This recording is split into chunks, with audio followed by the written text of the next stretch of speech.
the top of the elevator collapsed on them. Can we please get the help? Yes, ma'am. And you said on the third floor?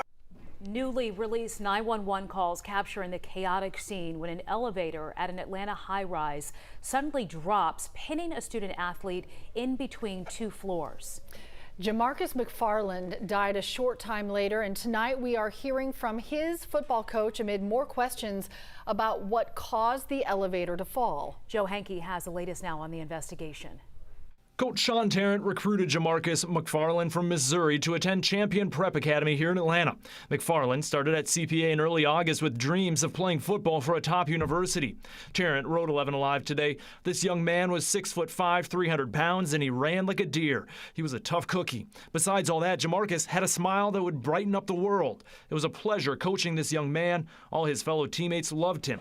McFarland lived in this building on Highland Avenue in Atlanta along with his teammates who tell 11 Alive they had complained about the building's elevator. Atlanta Fire reports an elevator in the building collapsed Tuesday as people were getting off and McFarland was pinned. He would later die at the hospital. Currently, the elevator is shut down as the state investigates. At least 6 people called 911 to report the accident. A crowd can be heard in the background of some of the calls as dispatchers sent help. How many people are in the elevator? Like 9 of us, 10 of us. Atlanta Fire, though, would report 16 people got off the elevator without injury. Yeah, more than 3,000. 3,000 heard in the background of a 911 call is also the weight limit for the elevator, according to an email the property manager sent 11 Alive.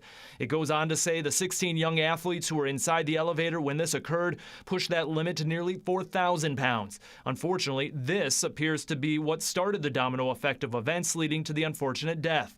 11 Alive legal analyst Paige Pate says an overloaded elevator, though, does not automatically clear an owner of responsibility. It's not one individual passenger's responsibility to make sure that the elevator is not overloaded. Simply because there may have been more people than should have been on that elevator, that doesn't give immunity to the property owner if there's a fatal accident. The state insurance commissioner's office confirms the elevator's yearly inspection expired last August.